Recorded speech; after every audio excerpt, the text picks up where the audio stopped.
Muy buenos días.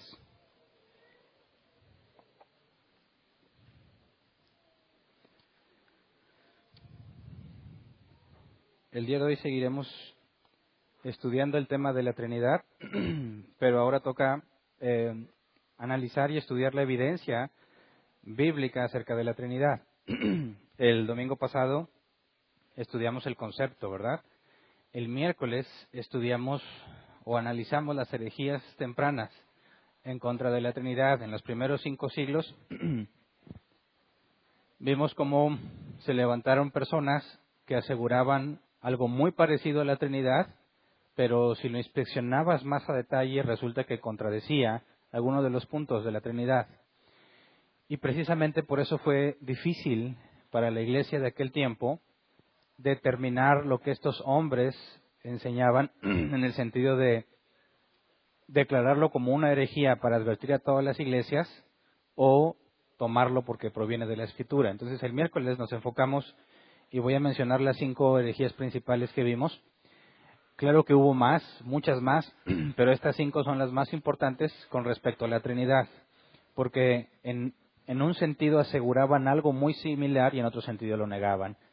Vimos monarquianismo modal, y voy a usar los términos teológicos para este asunto, aunque el miércoles los estudiamos a detalle para ver qué era monarquianismo y todo eso, pero lo voy a resumir las 5 principales herejías que analizamos. Monarquianismo modal, promovido por Sabelio, donde él aseguraba que, de hecho, estas 5 aseguraban que Dios es uno en esencia.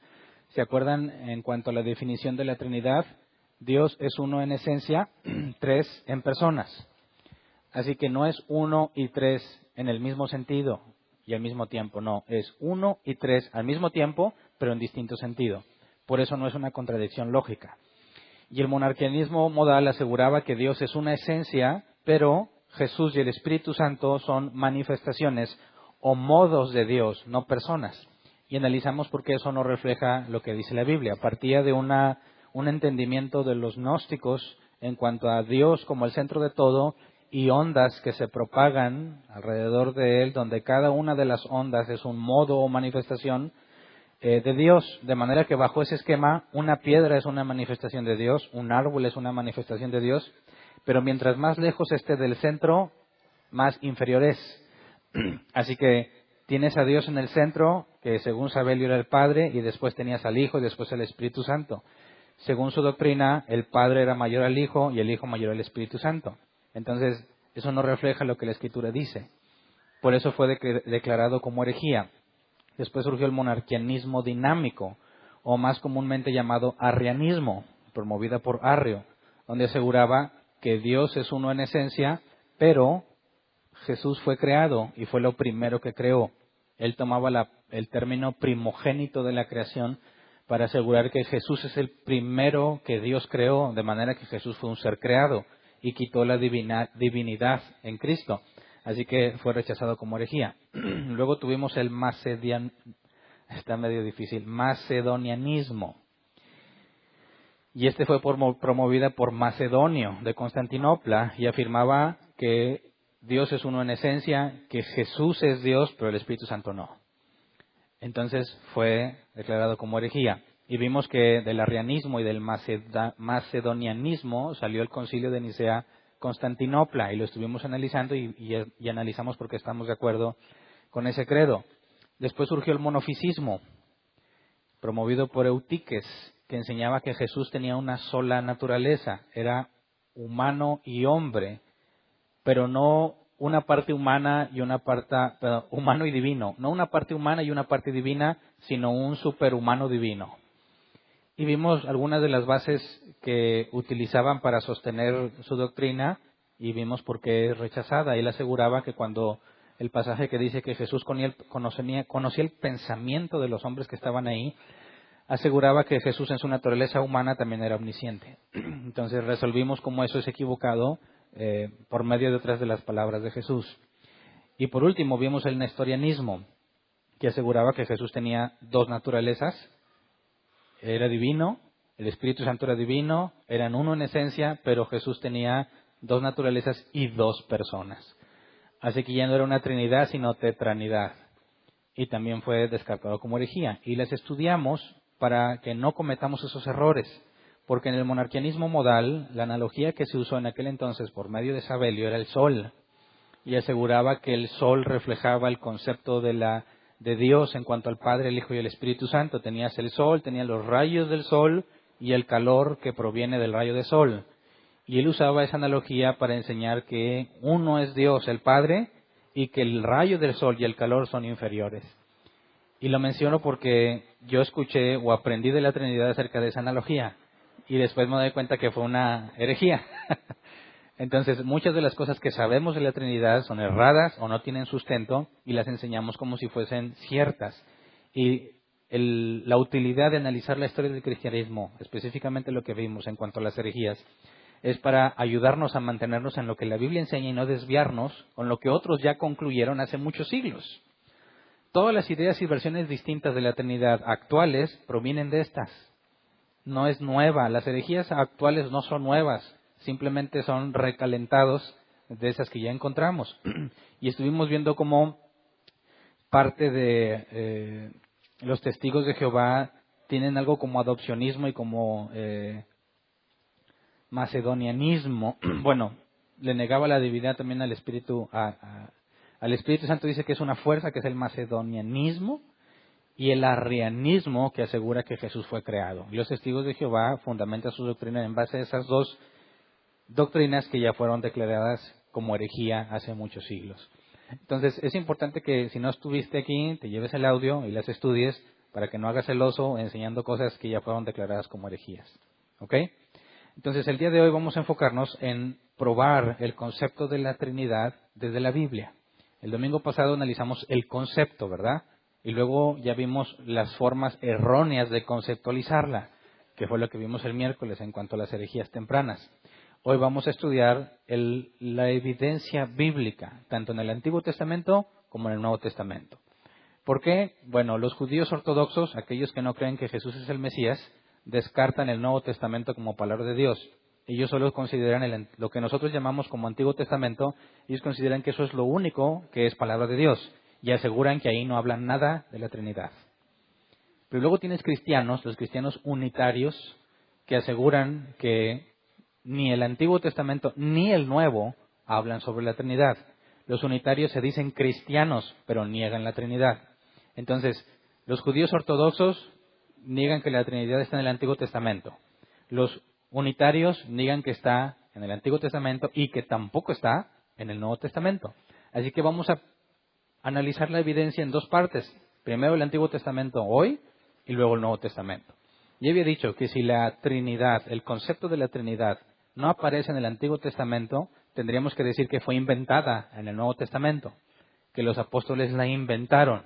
Y eso nos pondría en graves problemas, ¿verdad? Porque cualquiera puede agregarle lo que quiera a una historia y decir, es que nadie sabía, nada más yo. Y le resta credibilidad a lo que ellos pudieran redactar.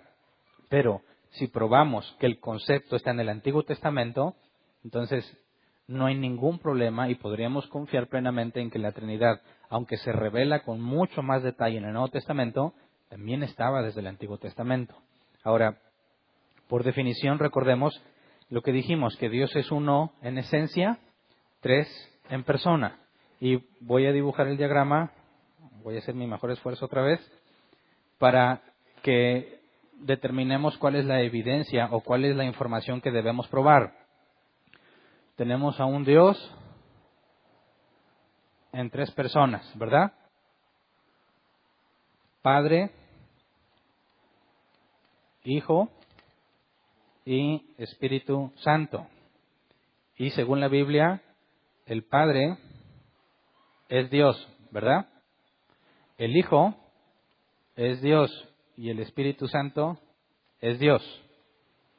Luego, el Padre no es el Hijo y el Hijo no es el Padre. El Hijo no es el Espíritu Santo y el Espíritu Santo no es el Hijo.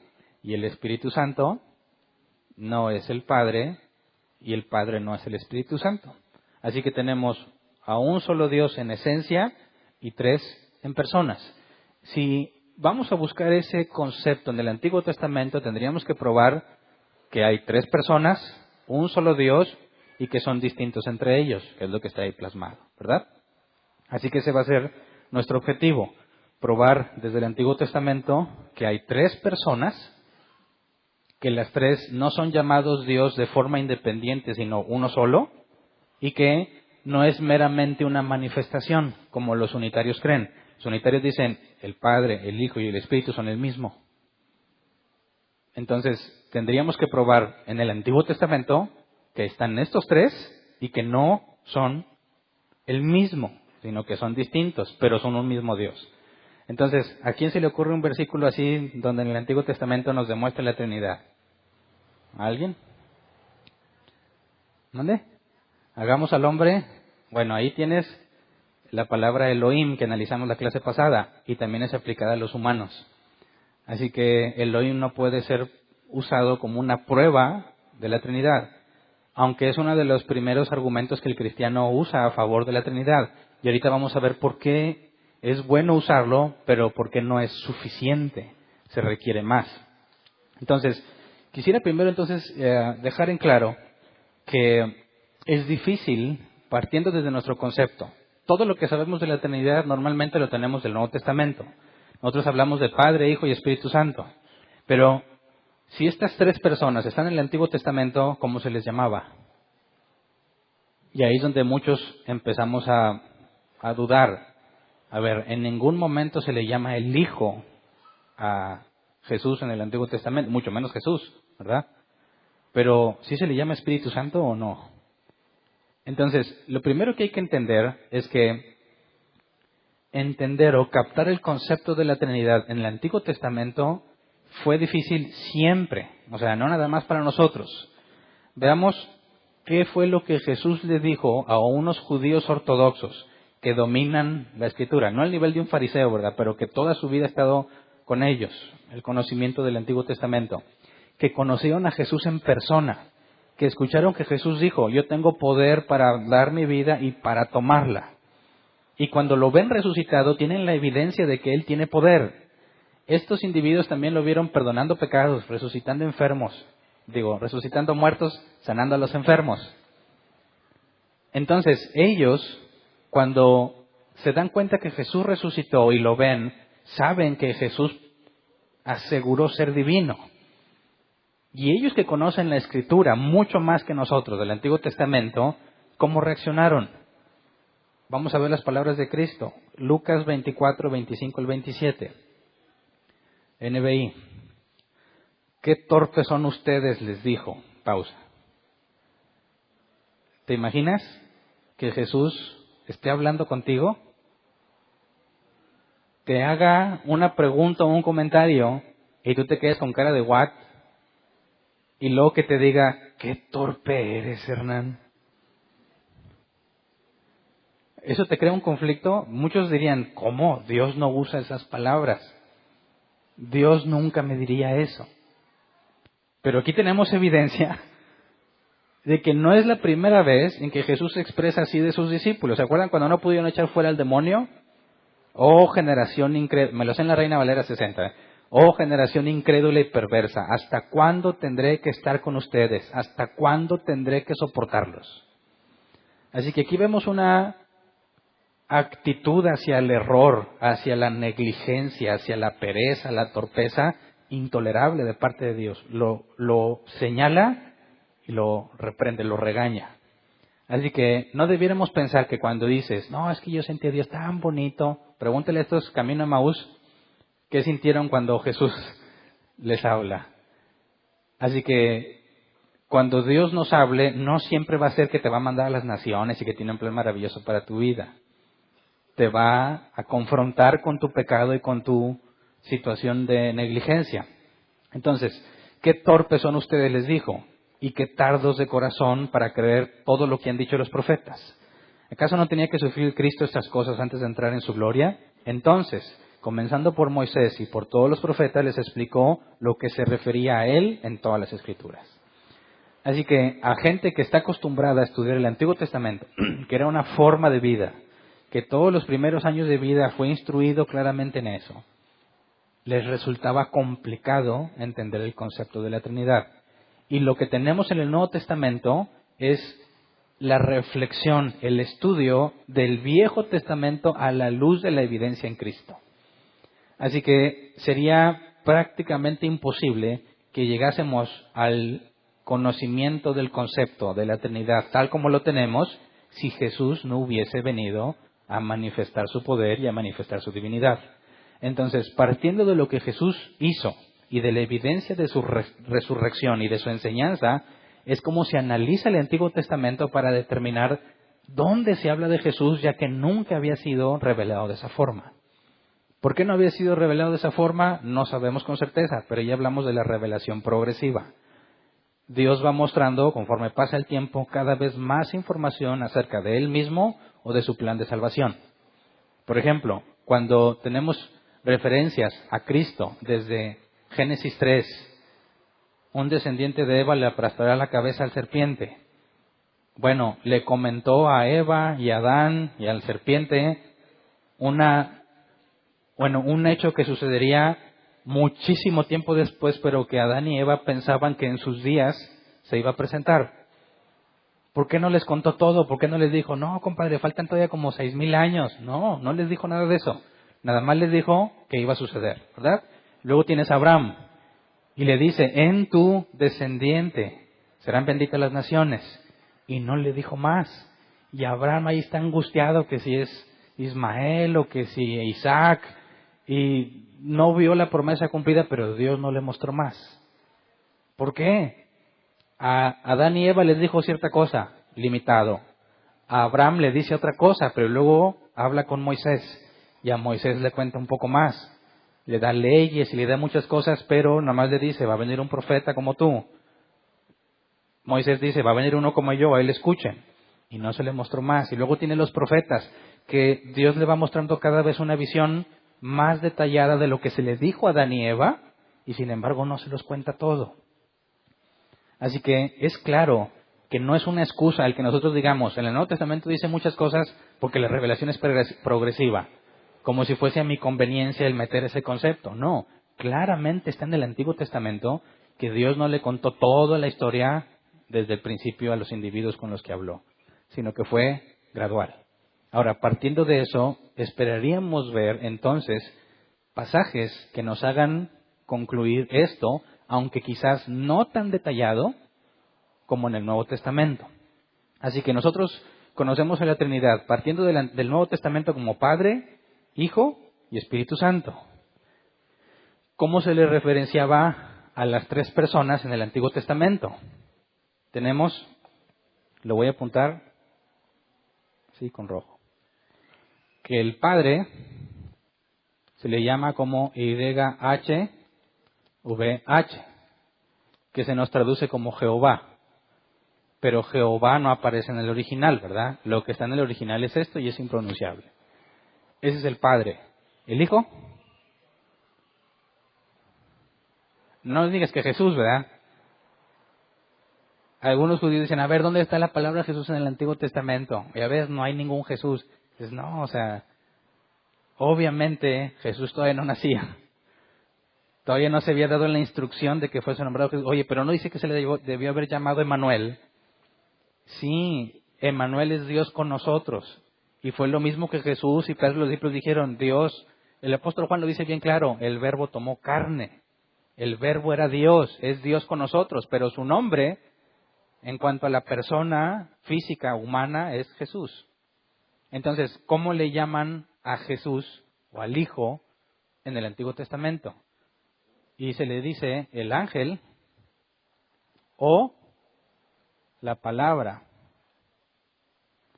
del Señor. ¿Y al Espíritu Santo? ¿Espíritu Santo es un término inventado en el Nuevo Testamento? No, ya estaba en el Antiguo Testamento. Aunque no se le dice con frecuencia el Espíritu Santo, se le dice Espíritu del Señor.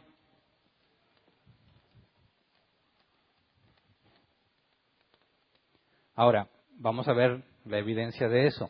Pero esto nos da la pauta de lo que vamos a buscar en el Antiguo Testamento para ver si cuando se habla del ángel del Señor o de la palabra del Señor o cuando se habla del Espíritu del Señor, embona o refleja este concepto que vemos claramente en el Nuevo Testamento.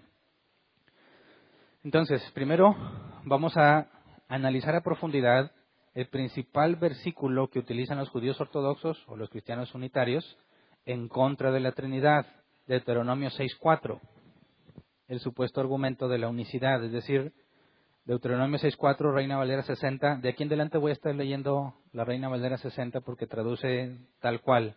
Y ese es el nivel que quiero que estudiemos, la traducción tal cual. Deuteronomio 6:4 dice: Oye Israel, Jehová nuestro Dios, Jehová uno es.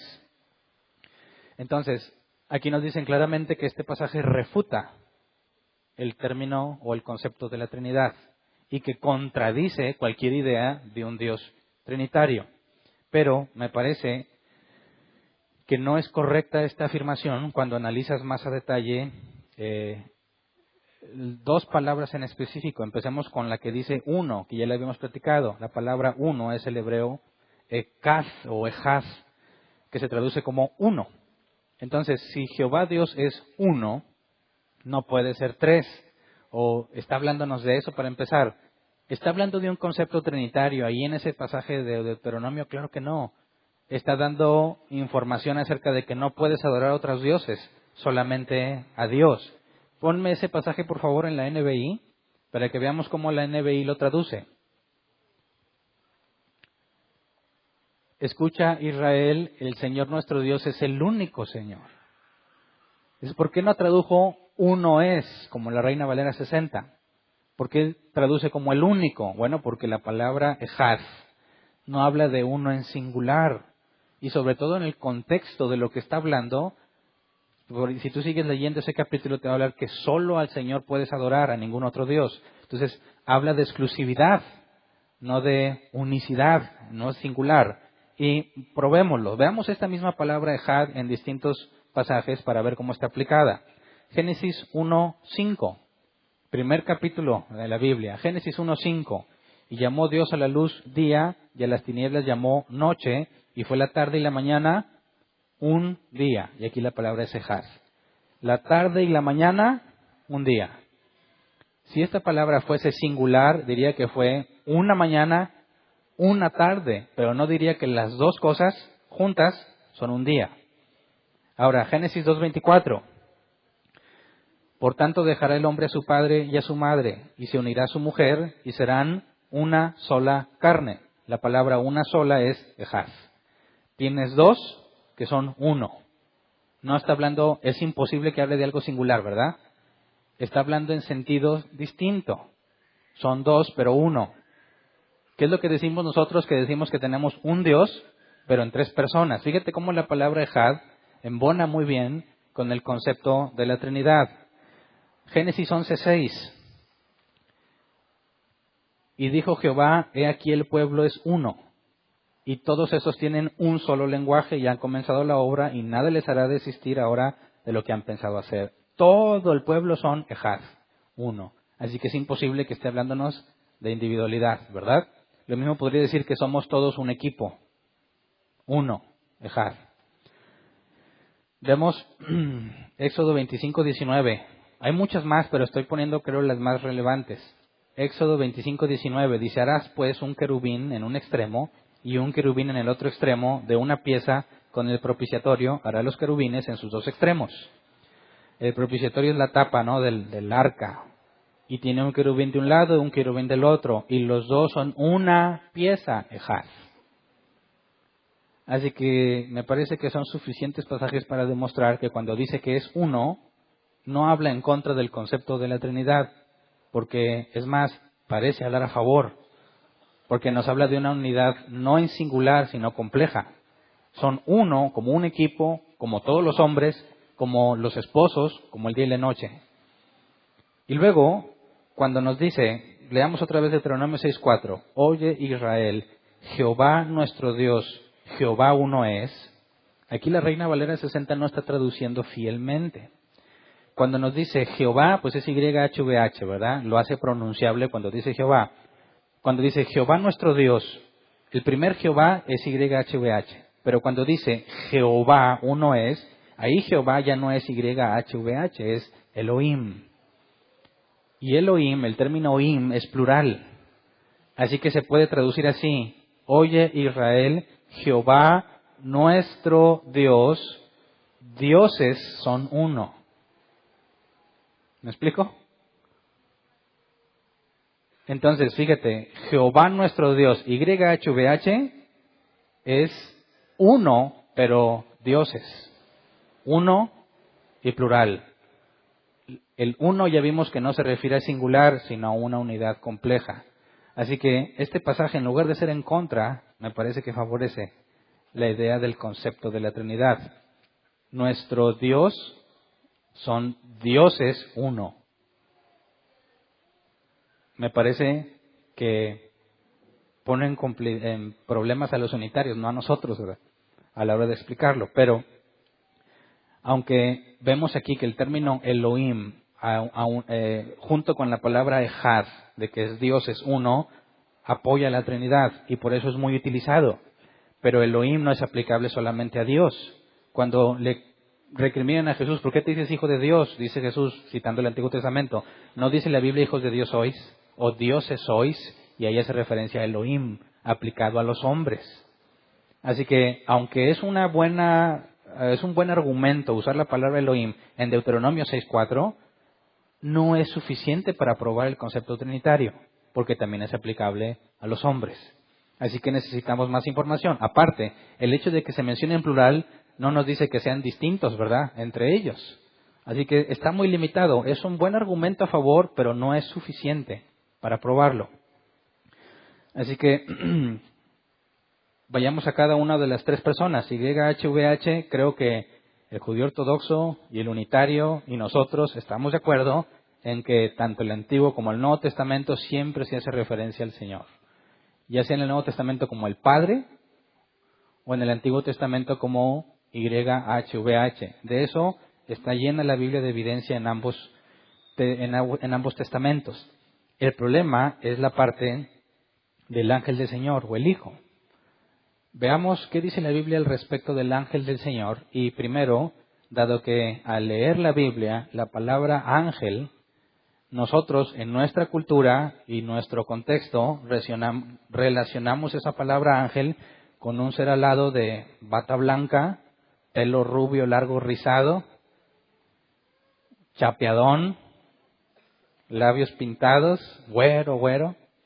Decimos, es un ángel. El ángel del Señor, ¿te imaginas? Un ser alado que viene de Dios. Pero ese concepto no está en el hebreo. Ese es un concepto ya mucho más moderno.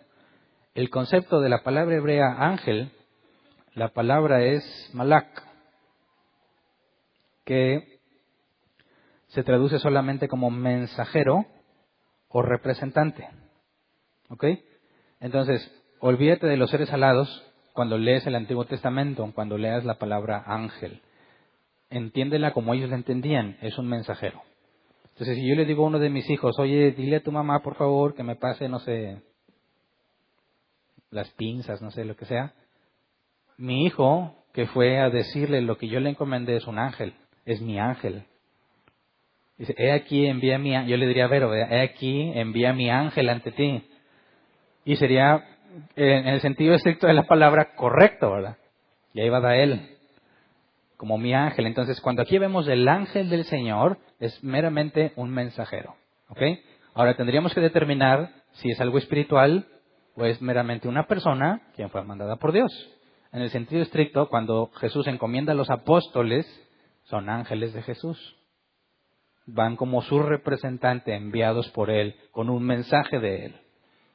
Ahora, para ver entonces este asunto del ángel del Señor, primero veamos dos referencias a cómo Dios habla de sí mismo en primera persona y en tercera persona. Bueno, espero que todos entendamos que es primera y tercera persona. Remontémonos a la primaria. Yo, tú, él, nosotros, ustedes, ellos, ¿verdad? Yo es la primera persona, tú es la segunda, él es la tercera. Entonces, hablar en primera persona, Dios dice yo. Y también hablar en tercera es que Dios diga el Dios, pero ya no habla de Él mismo, sino de otro que también es Dios. Vamos a Génesis 19:24. Reina Valera 60. Génesis 19:24. Dice, entonces Jehová hizo llover sobre Sodoma y sobre Gomorra azufre y fuego de parte de Jehová desde los cielos. Y aquí las dos Jehová son YHVH. Pero entonces, Jehová hizo llover de parte de Jehová. Uno que lo hizo de parte del otro y ambos son Jehová. ¿Me explico? Ahora, Amós 4:11. Amós 4:11. Os trastorné como cuando Dios trastornó a Sodoma y a Gomorra, y fuisteis como tizón escapado del fuego, mas no os volviste a mí, dice Jehová. Entonces, cuando dice os trastorné, ¿quién está hablando? Jehová. Dice, los trastorné como cuando Jehová trastornó a Sodoma y Gomorra. Dios dice que lo hizo como Dios lo hizo. Habla de él y de otro, que también le llama YHVH. Así que vemos que el propio Dios se refiere así, como yo y como él, pero diciendo o hablando del mismo. ¿Ok? Ahora, eso nos es útil para ver ahora sí lo que el ángel del Señor implica. Génesis 16, 9 al 13. Génesis 16, 9 al 13. Y le dijo el ángel de Jehová, vuélvete a tu señora y ponte sumisa bajo su mano. Aquí está hablando Agar, ¿verdad? Cuando Sara se enoja y la corre, ¿verdad? Ok. El ángel de Jehová está hablando con Agar. Y dijo el ángel de Jehová, vuélvete a tu señora y ponte sumisa bajo su mano. Le dijo también el ángel de Jehová, multiplicaré tanto tu descendencia que no podrá ser contada a causa de la multitud.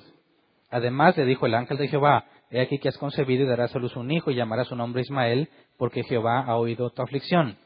Y él será hombre fiero, su mano será contra todos y la mano de todos contra él, y delante de todos sus hermanos hablará. Entonces llamó el nombre de Jehová con que ella hablaba, tú eres Dios que ve, porque dijo, ¿no he visto también aquí al que me ve? Entonces aquí hay algo muy interesante, no sé si lo notaste. El ángel de Jehová está hablando con Agar, ¿verdad? Y lo primero que le dice es, multiplicaré tanto tu descendencia. Si este es un mensajero común y corriente, o si quieres tú el alado, que nosotros conocemos, supongamos que es ese, y trae un mensaje de Dios, ¿le diría, multiplicaré también tu descendencia? ¿O no le diría, multiplicará Dios tu descendencia? Porque este ángel habla como si él fuese a hacerlo, atribuyéndose lo que solo Dios puede hacer. Y luego, el versículo 13 dice, entonces llamó el nombre de Jehová con que ella hablaba. El nombre de Jehová con que ella hablaba. Es decir, Agar, dice, la Escritura estaba hablando con Jehová. Y Agar entendió que estaba hablando con Jehová. Y le dijo al ángel de Jehová, tú eres Dios que ve. Así que aquí tenemos una referencia. Dios está hablando por medio del ángel de Jehová. Los unitarios pueden decir, a lo mejor es el mismo Dios. ¿Verdad? Aquí en este pasaje pues no hay mucho que podamos decir al respecto. Pero aquí podemos ver que el ángel de Jehová es reconocido como el mismo Jehová, ¿verdad? Ok. Ahora, Génesis 22, 11 al 12.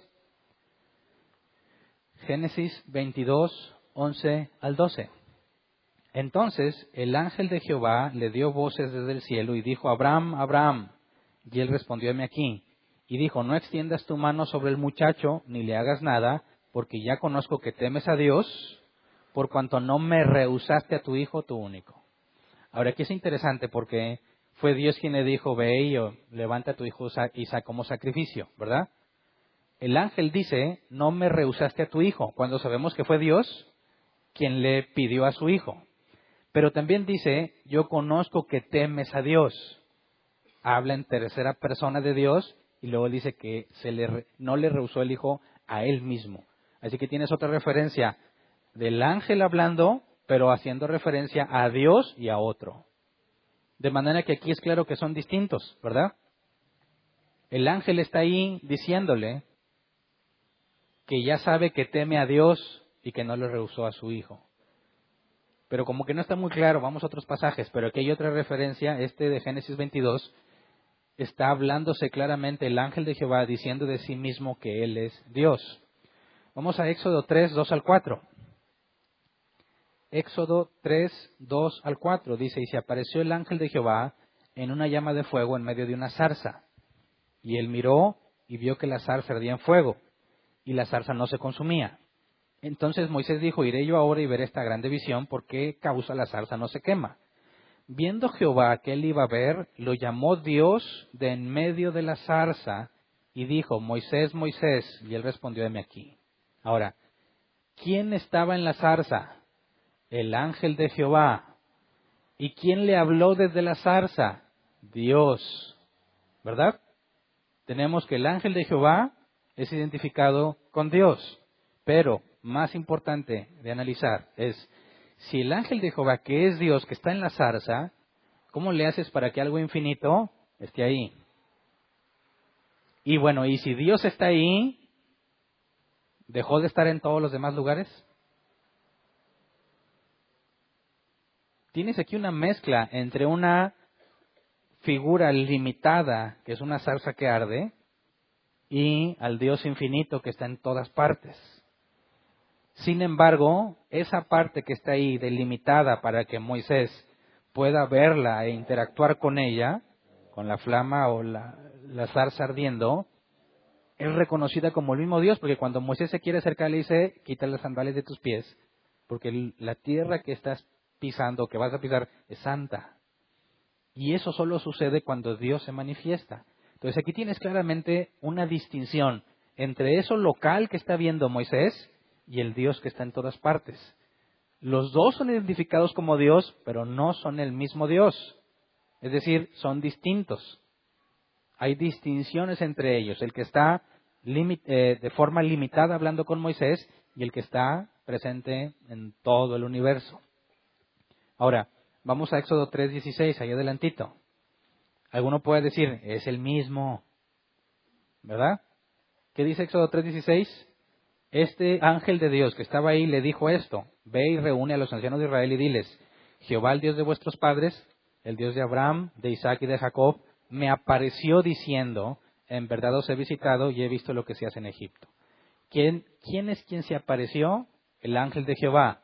¿Y qué es lo que el ángel de Jehová le manda decir? El Dios de Abraham, de Isaac y de Jacob me apareció. Así que el ángel de Jehová es claramente identificado como el Dios de Abraham, de Isaac y de Jacob.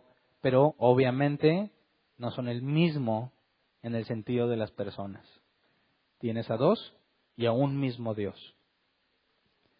Ahora, Jueces 6, 12 al 16.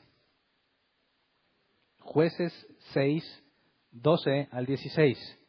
Y el ángel de Jehová se le apareció y le dijo, Jehová está contigo, varón esforzado y valiente. Y Gedeón le respondió, Señor mío, si Jehová está con nosotros, ¿por qué nos ha sobrevenido todo esto? ¿Y dónde están todas sus maravillas que nuestros padres nos han contado diciendo, ¿no nos sacó Jehová de Egipto? Y ahora Jehová nos ha desamparado y nos ha entregado en mano de los madianitas. Pausa. Fíjate, el ángel de Jehová viene y le dice, Jehová está contigo. Y Gedeón entiende que ese ángel no es Jehová, ¿verdad? Sino dice, si Jehová estuviera conmigo, no estaría yo así. Si Gedeón supiera que el ángel es Jehová, no podría decir si Jehová estuviera conmigo, ¿verdad? Porque ahí está. Entonces tienes al ángel de Jehová y Gedeón habla de Jehová refiriéndose como a otro. Ahora, vamos al versículo 22 y 23. No acabo de leer, ¿verdad? Versículo 14. Y mirándole Jehová le dijo, ve con esa tu fuerza y salvarás a Israel de la mano de los madianitas. Mirándole Jehová. ¿Pero quién es quien se presentó? El ángel de Jehová.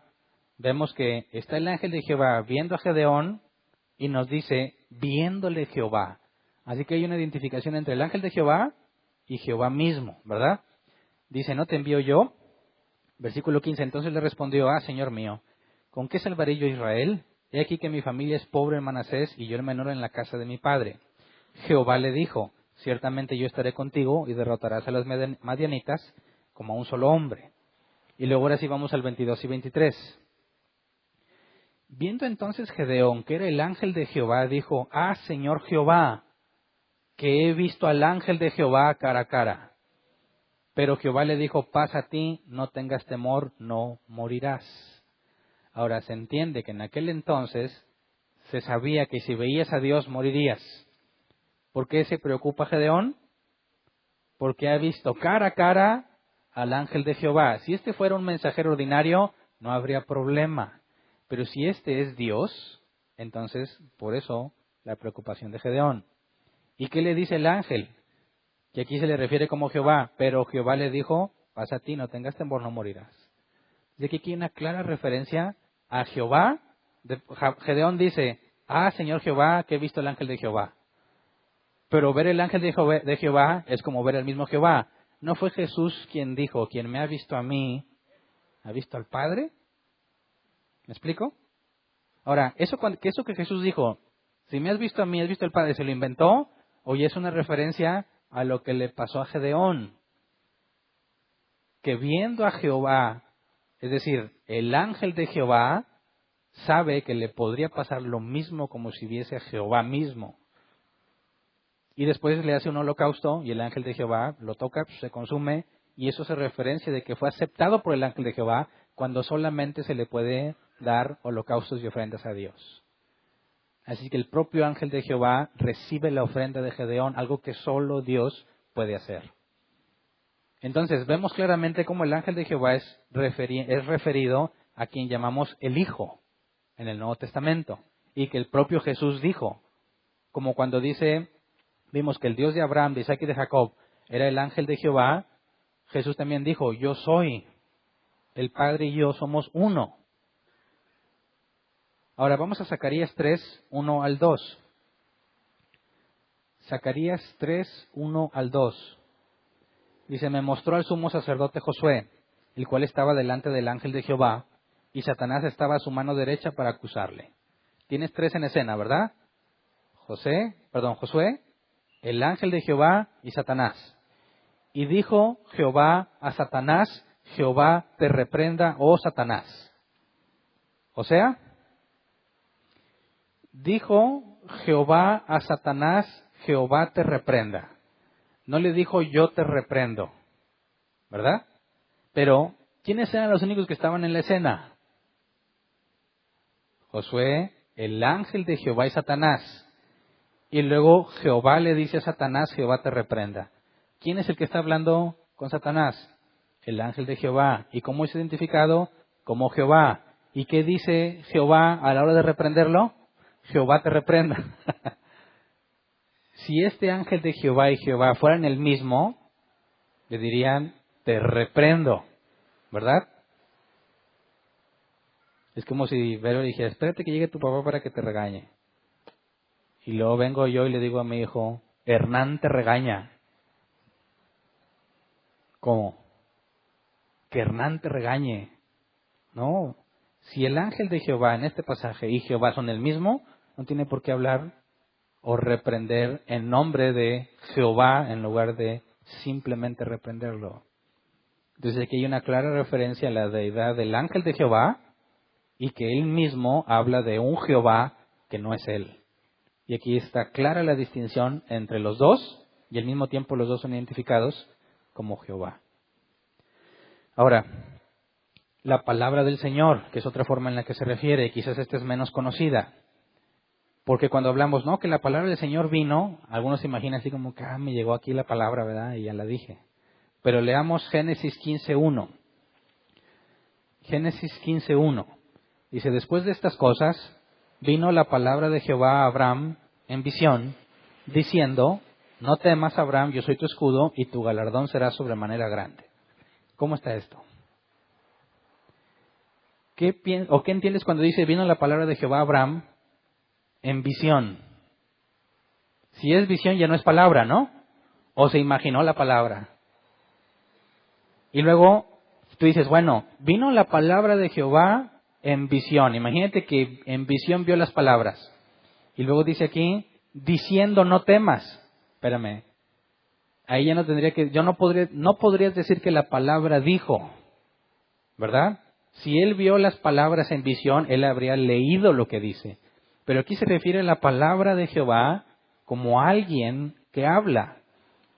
Vino la palabra de Jehová a Abraham en visión, diciendo, no temas, Abraham, yo soy tu escudo, y tu galardón será sobremanera grande. Ahora, ¿quién es este que es llamado la palabra de Jehová, que dice, yo soy tu escudo?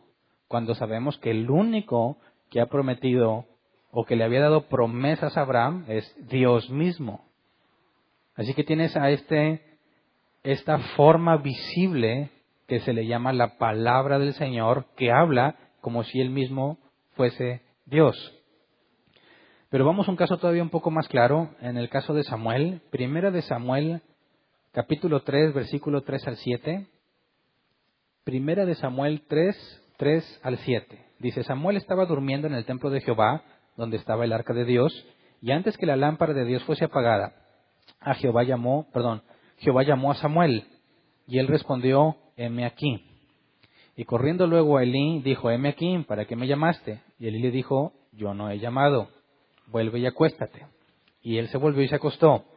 Jehová volvió a llamar otra vez a Samuel, y levantándose Samuel, vino a Elí y dijo, heme aquí, ¿para qué me has llamado? Y él dijo, hijo mío, yo no he llamado, vuelve y acuéstate.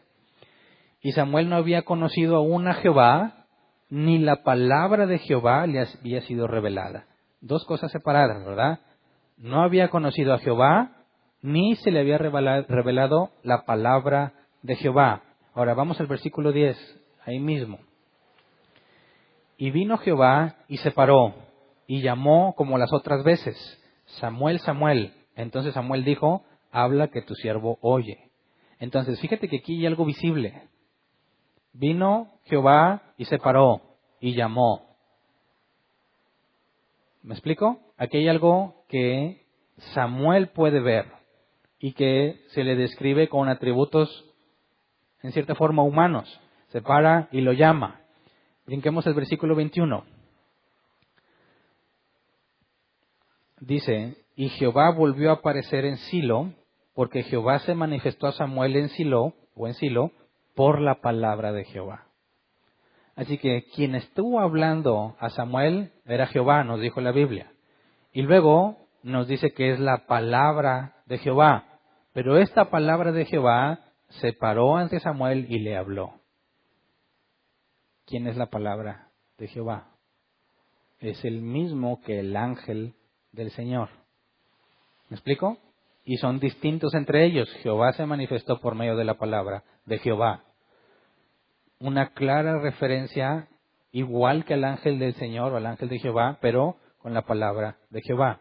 Entonces, la palabra de Dios o la palabra de Jehová era algo o alguien visible, reconocido como Dios mismo. Ahora vamos a Jeremías 1, 4 al 9, donde la palabra de Dios habla con Jeremías. Jeremías 1, 4 al 9 dice, vino pues palabra de Jehová a mí diciendo. Para empezar, ya que leímos este asunto, ¿qué entiendes aquí con que vino la palabra de Jehová a él? Otra vez, vino palabra de Jehová a mí diciendo. La palabra de Jehová dice, antes que te formase en el vientre te conocí, y antes que nacieses te santifiqué, te di por profeta a las naciones. Y yo dije, Señor Jehová, he aquí no sé hablar porque soy niño. Y me dijo Jehová, no digas soy un niño, porque a todo lo que te envíe irás tú y dirás todo lo que te mande. No temas delante de ellos, porque contigo estoy para librarte, dice Jehová. Y extendió Jehová su mano y tocó mi boca, y me dijo Jehová, he aquí puesto mis palabras en tu boca. Aquí hay otra cosa visible, que habla, tiene manos y lo toca, y es reconocido como Jehová.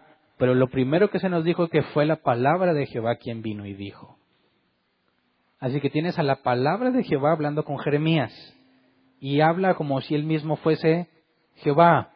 Dice, y me dijo Jehová, he aquí he puesto mis palabras en tu boca. Entonces, la palabra de Jehová, que era claro para Jeremías como una especie de persona, individuo, con características humanas, es el mismo Jehová. En esencia, lo que Jesús dijo de sí mismo está claramente manifestado en el Antiguo Testamento, haciendo referencia al ángel del Señor o a la palabra del Señor. Así que no dudamos por todas las referencias que hay en cuanto al Padre, y de hecho las estamos mencionando, ¿verdad? En cuanto al Hijo, ya vimos que el ángel y la palabra son claros ejemplos de que eso que Jesús enseñó y dijo de sí mismo no era nuevo. Y que cuando los autores del Nuevo Testamento examinan la Escritura y encuentran lo que Juan dijo, en el principio era el Verbo, y el verbo era con Dios, y el verbo era Dios. Y luego nos dice más adelante, y el verbo tomó carne. Nos está describiendo que el Hijo, que esa es la parte que me faltó ahí dibujar, tiene dos naturalezas, la humana y la divina. Se estuvo manifestando en distintas formas. ¿Se acuerdan que vimos Hebreos? Que Dios, que ha hablado de distintas formas, distintas maneras a los profetas, hoy nos ha hablado por medio de su Hijo. Entonces, cuando Jesús viene y nace en forma humana, no fue creado en ese momento. Él siempre ha estado, desde la eternidad hasta la eternidad. Pero en un momento del tiempo tomó forma humana. Y ahí tenemos la parte donde el ángel de Jehová y la palabra de Jehová se le atribuye una forma física que ha dialogado siempre con los hombres. En el Evangelio de Juan, Jesús dijo, nadie ha visto a Dios. Sin embargo, todos estos ejemplos, ¿cuál es la expresión más clara de haber visto a Dios de parte de uno de los que leímos? Gedeón, ay de mí Jehová, que he visto al ángel de Jehová cara a cara. ¿Me explico? Entonces, el concepto de las dos naturalezas, la humana y la divina, tampoco nos lo inventamos. Está claramente en el Antiguo Testamento por medio del ángel del Señor o la palabra de Jehová que nos manifiesta. ¿Pero qué hay sobre el Espíritu del Señor? Vamos a, para empezar, ver de dónde viene el término Espíritu Santo. Porque en el Antiguo Testamento comúnmente se refiere al Espíritu del Señor o el Espíritu de Jehová. Pero en el Nuevo Testamento se le llama el Espíritu Santo, ¿verdad? Vamos a Salmos 51:11.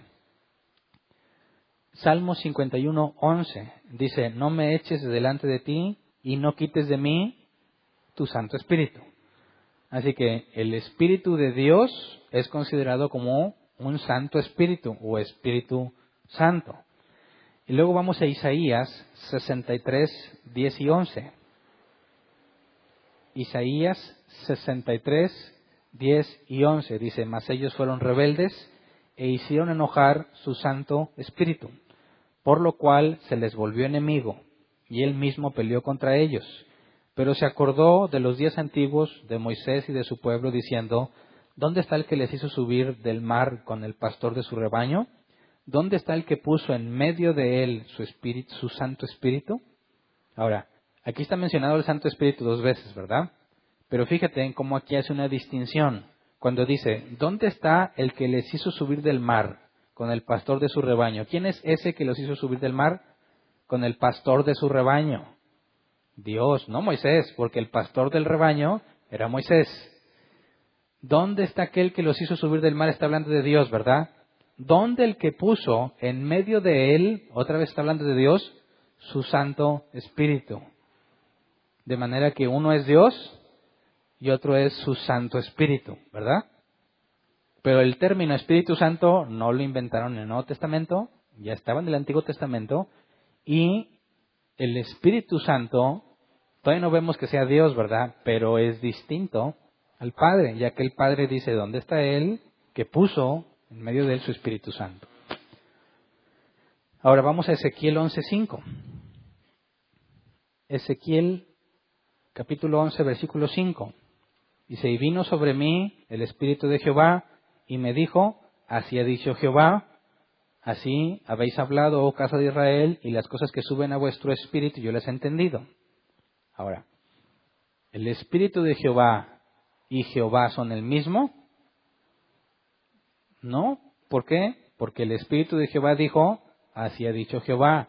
No dijo, así les digo hoy, o así te digo hoy. El Espíritu de Jehová habla de Jehová como si no fuese el mismo. Así que no puede ser el mismo Dios y su Espíritu. Son el mismo Dios, pero distintos entre ellos. Vamos ahora a Job 33:4. Job 33:4 dice, el Espíritu de Dios me hizo y el soplo del Omnipotente me dio vida. ¿Quién, según el Antiguo Testamento, es el único creador del humano? Dios. Y aquí Job que dice que lo creó el Espíritu de Dios, y ya vimos que Dios y el Espíritu no son el mismo, entonces está dándonos a entender que el Espíritu de Dios es creador, porque además, dice, el soplo del Omnipotente me dio vida. Está hablando de la creación y del aliento de vida que solamente se le atribuye al Padre, pero que Job se lo atribuye ahora al Espíritu de Dios. Entonces, solamente el Espíritu de Dios, si es Dios, pudo haber creado a Job. Y por último, veamos esta referencia, 2 de Samuel, capítulo 23, versículos 2 al 3. 2 de Samuel 23, 2 al 3. Dice, el Espíritu de Jehová ha hablado por mí, y su palabra ha estado en mi lengua. El Dios de Israel ha dicho, me habló la roca de Israel, habrá un justo que gobierne entre los hombres, que gobierne en el temor de Dios. Así que el propio David en su lecho de muerte dice que el Espíritu de Jehová le habla y que el Dios de Israel le ha dicho. Y hace equivalente lo que el Espíritu dice a lo que Dios dice. La palabra del Espíritu Santo, aquí es Espíritu de Jehová, es la misma palabra de Dios, pero no es el mismo y se le atribuye el poder de crear al Espíritu Santo. Así que tenemos también referencias claras a que el Espíritu Santo tiene atributos que son solamente de Dios, pero que al mismo tiempo no es el Padre. Y aparte, al Espíritu nunca se le dice que sea la palabra o el ángel del Señor. Entonces, ¿habrá un pasaje donde hable de los tres? Porque si te fijas, te mencioné un chorro de pasajes con el Padre y el Hijo, o sea, Jehová y su palabra o su ángel. Y luego entre Jehová y el Espíritu. Pero ¿por qué? A ver, pero si realmente está, dame uno que mencione los tres. Isaías 48, 12 al 16. Isaías 48, 12 al 16. Dice, óyeme Jacob y tú Israel a quien llamé. Yo mismo, yo el primero, yo también el postrero. ¿Quién está hablando aquí? Dios, ¿verdad? Ok, dejémoslo así primero como Dios. Solamente Dios podría haber dicho esto. Versículo 13. Mi mano fundó también la tierra y mi mano derecha midió los cielos con el palmo. Al llamarlos yo, comparecieron juntamente. Juntaos todos vosotros y oíd. ¿Quién hay entre ellos que anuncie estas cosas? Aquel a quien Jehová amó ejecutará su voluntad en Babilonia y su brazo estará sobre los caldeos. Yo hablé y le llamé y le traje. Por tanto será prosperado su camino. Acercaos a mí, oíd esto. Desde el principio no hablé en secreto. Desde que eso se hizo, allí estaba yo. Y ahora me envió Jehová el Señor y su Espíritu. ¿Quién estaba hablando entonces? Jesús. ¿Y qué dijo Jesús de sí mismo? Ya que él dice, me envió Jehová y su Espíritu, pero yo estaba en el principio, yo fui quien afirmó todos los cimientos y todo. No dijo Juan 1:1, todo fue creado por medio del Verbo. ¿Se lo inventó o leyó Isaías 48? Aquí tienes a los tres, el que habla, que fue enviado por el Padre, que es Jehová, y por su Espíritu. Es Jesús quien habla de sí mismo como el creador de todas las cosas. ¿Verdad? ¿O nos lo estamos sacando de la manga con pasajes bien forzados? No. Oye, pero no dice Trinidad. Claro que no, porque esa palabra se inventó hasta muchos siglos después. Dice, oye, no aparecen dinosaurios en la Biblia. Claro que no. La palabra dinosaurios no va a estar en la Biblia, ¿verdad? Como tampoco el Internet. No va a estar esa palabra en la Biblia. Pero entonces, ¿el concepto de la Trinidad lo encontramos en el Antiguo Testamento? Claro.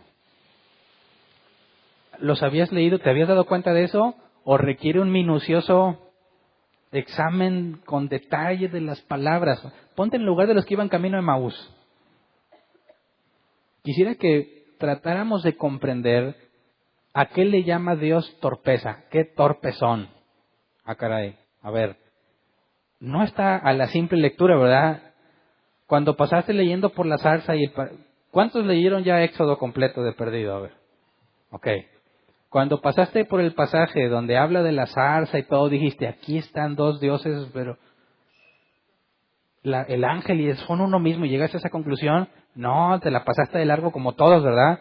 Ah, sí, le habló el ángel y que Dios y nunca te pusiste a atar cabos de por qué si es el ángel de Jehová y no Jehová mismo, porque el lugar es santo, y por qué le dice, que le diga a los ancianos que Dios se le apareció cuando no es Dios.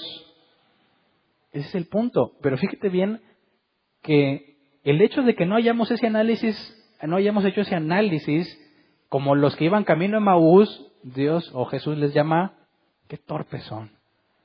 ¿Cuál es el nivel de exigencia, de estudio que Dios espera de nosotros? Para no ser como los de camino a Emaús. Que hoy es tan peor porque ellos vieron a Jesús, ¿verdad? Vieron todo lo que hizo. Claramente, como Nicodemo dijo, nadie puede hacer lo que tú haces si no viene de Dios.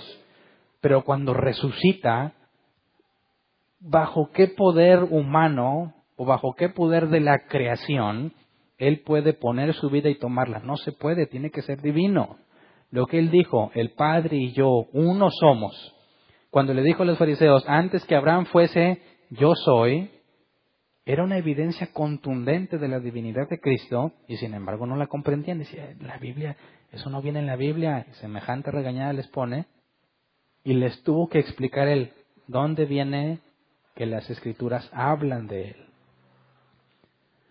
Así que si Jesús viniese hoy en forma física y te hace una pregunta de la Biblia, ¿caes en la categoría de torpe o te felicitaría? Felicitaría. Te diría, bien, buen siervo y fiel. Oyes, qué torpe eres. Ahora, la palabra torpe para nosotros tiene un contexto peyorativo, ¿verdad? Pero si tú la lees así nada más en original, o sea, ¿por qué eres tan torpe? O sea, ¿por qué no eres más diestro, más hábil en el estudio de la palabra si se supone que Dios es lo más valioso que tienes? Por eso me cuesta trabajo pensar cuando dicen, no, Dios bajó a este lugar y me llenó de promesas. ¿En serio? Si eres un torpe leyendo la Biblia, ¿no te dijo que eres un torpe? O sea, Dios vino, vio tu torpeza y la omitió. ¿Y te dio puras promesas de bendición? No me quieras tomar el pelo. Una de las verdaderas evidencias de haber experimentado a Dios es la convicción de pecado. Dios mío, perdóname. No puedo estar ante ti. ¿Qué le dijo el centurión a Jesús? Cuando Jesús dijo, vamos a ver a tu siervo. No soy digno de que entres a mi casa. Fíjate. ¿Qué dijo Jesús? No ha hallado fe tan grande. Y cuando habla fe no es que estaba creyendo que iba a sanar.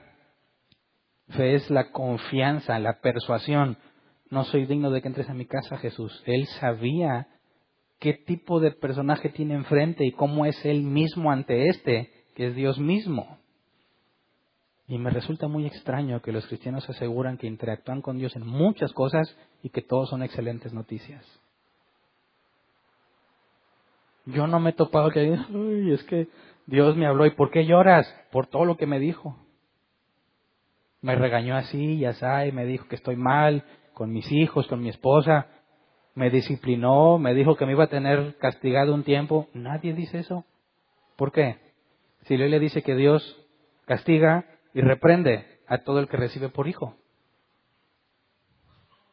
Así que no me cuadra todas esas supuestas revelaciones y experiencias de la presencia y cuánta cosa dicen. Porque un verdadero padre ante un hijo indisciplinado va a ser primero la corrección antes que cualquier forma de motivarlo o decirle lo grande que va a ser. Fíjate bien, jamás vamos a acabar de estudiar la Biblia. Jamás. Porque mientras más sabes, en estos pasajes dices, ya encontré y entendí. Bueno, ahora lee los demás y te aseguro que vas a tener una perspectiva totalmente distinta. Cuando leas el ángel del Señor vas a poner énfasis en ver qué hace este ángel. ¿Es Dios mismo? ¿Es Jesús o no? que si no te hubieras dado cuenta nunca lo hubieras hecho. Y dices, yo ya leí la Biblia 3 veces. Y ya se sienten como si... ¿Te das cuenta del problema? Ahora, en el Nuevo Testamento es mucho más simple y claro lo que tenemos con respecto a la Trinidad, porque estos hombres que convivieron con Jesús o compañeros muy cercanos de un apóstol que convivió directamente con Jesús, en Lucas 24, si tú sigues leyendo, se aparece a los discípulos. Les dice torpes a los de Maús, ¿verdad? Y luego les enseña. Ok. Y luego se aparece a los discípulos. Y los discípulos tienen miedo de ver a Jesús ahí y no creen que realmente sea Jesús. Jesús les pide algo de comer y le dan un pan asado y un panal de miel. Y se los come. Y luego les dice que se tenía que cumplir lo que estaba escrito acerca de él. Y les abre el entendimiento para que comprendan. Y esa es la parte indispensable para cualquier estudiante de la Biblia que busca la verdad y busca conocer a Dios. Requerimos la parte en la que Dios nos abre la cabezota para poder entender. Pero el hecho de que te abra el entendimiento no significa que ahora lo entiendes todo, sino que a veces nada más te dio una clave que te permite conectar pasajes que nunca viste relacionados, como los que vimos hoy. Y eso genera una reacción en cadena con lo que tú sigas leyendo de la Biblia. Así que no va a ser un momento mágico donde de repente ya comprendiste todo. No. Va a ser como que un clic donde ahora empieza a tener sentido y te corresponde estudiar con la nueva mente que Dios te dio, porque ahora vas a comprender más cosas. Y cuando te topes y ya no entiendes, hay que acudir a Dios otra vez. Pero, ojo, ¿cuál es el método que Dios ha dado a la iglesia para que aprenda y crezca? ¿Todos tenemos que clamar en lo individual que Dios me dé revelación? No. Por eso se instituyeron los ministerios, los dones. ¿Verdad? ¿Para qué sirven los maestros? ¿Para qué sirven los profetas? No los que ven el futuro, los del Nuevo Testamento, los que hablan de parte de Dios, los que te dicen la Biblia. Para hacer crecer a los demás que no han llegado a ese punto. Así que si tú tratas de crecer solo, no vas a poder. No porque Dios no quiera, sino porque ese no es el medio que Dios puso. ¿Verdad? Porque Dios dio los dones y los ministerios para que no seas arrastrado por cualquier viento de doctrina. ¿Para qué vienes a la iglesia? No me lo tomes a mal, pero muchos dicen, alabar. ¿En serio? ¿Necesitas la iglesia para alabar? Digo, es bonito que lo hagamos juntos, pero eso no es el propósito. ¿A qué venimos? A que mis dones te sirvan y los tuyos me sirvan. Y entre todos seamos edificados unos a otros con los dones que Dios nos dio. Y entonces iremos creciendo hasta llegar a la estatura del varón perfecto, pero siempre, por el medio que Dios estipuló, siempre es en la congregación, nunca de forma aislada. ¿Verdad? Ahora, ¿eres cristiano? ¿Sirves o no sirves? ¿Aprendiste algo hoy? Excelente. ¿A quién se lo vas a enseñar? Porque si no se lo enseñas a nadie, de nada sirves. Porque no puedes edificarlos. Siempre ten el enfoque. Lo que estemos aprendiendo aquí, no nada más apréndelo para ti. Apréndelo de manera que se lo puedas explicar a otro. Porque te aseguro que hay cosas que tú entiendes muy bien, pero si te pido que me las expliques, no me las vas a saber explicar, ¿verdad? Se requiere práctica para transmitirlo a otro. Y ese es el esfuerzo que nadie hace. ¿Verdad? Porque yo los he visto. Y voy a empezar a tirar pedradas. Oh, entendí. Hombre, al fin. pasan los días y sale un tema similar y ya no se acuerdan de lo que dijeron que habían entendido. Y honestamente una cosa es memorizar y una cosa es entender. ¿Verdad? Tú puedes leer todas las instrucciones teóricas de cómo andar en bicicleta, pero hasta que no domines el equilibrio y cómo la velocidad es la que te da equilibrio, no sé quién ya pasó, no es cierto, no todos saben andar en bicicleta. Pero tuviste que entender una cosa, que equilibrarte en la bici jamás la vas a lograr sin movimiento, ¿verdad? Le digo porque eso es lo que más me costó a mí y nunca se me va a olvidar. Es que, déjame practico. Y aquí está mi mamá, que de mis hermanos yo fui el más lento para aprender a andar en bicicleta. Y me caía, pues porque no me puedo equilibrar, no, porque te tienes que mover. Y una vez que entendí ese concepto, asunto arreglado, porque nomás tengo que agarrar vuelo, aunque no pedalee, y ahora sí es fácil. Y eso jamás se va a olvidar, porque es algo que comprendiste. Y ese es el enfoque. Compréndelo de manera que lo puedas transmitir en palabras simples. Esto es lo que tienes que hacer y te aseguro que eso no se te va a olvidar. Te podrás medio oxidar. Pero una simple repasada, ya entendí, ya me acordé. Y puedes transmitirlo fielmente. Así que este es un llamado a que, si se fijan, el domingo pasado les platiqué sobre la unión hipostática de Cristo, ¿verdad? El miércoles la vimos. Y el miércoles les pregunté lo mismo que les voy a preguntar hoy.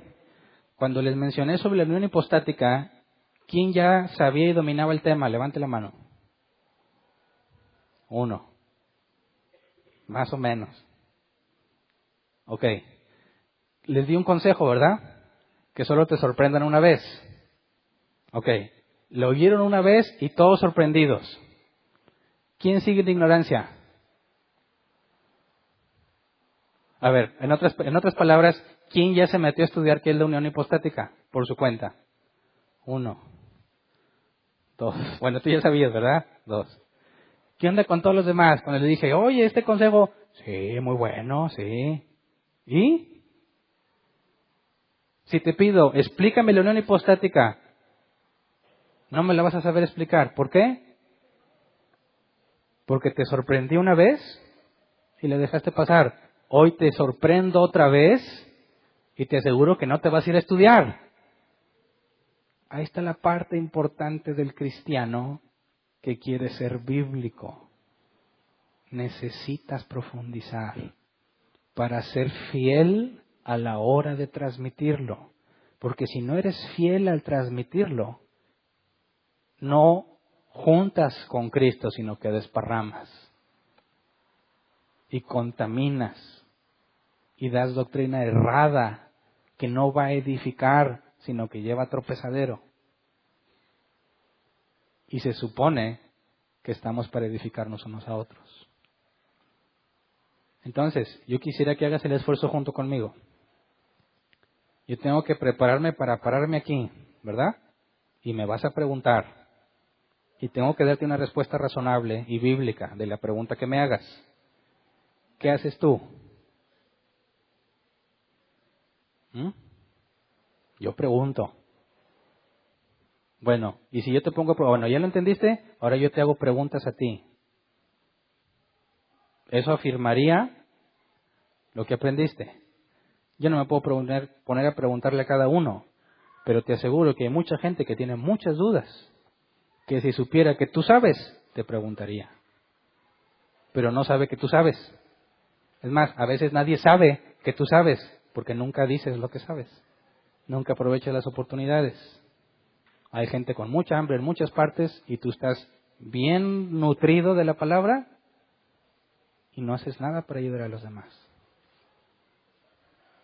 Así que por eso les pongo sobre sus hombros la carga que conlleva todo cristiano que estudia la Biblia.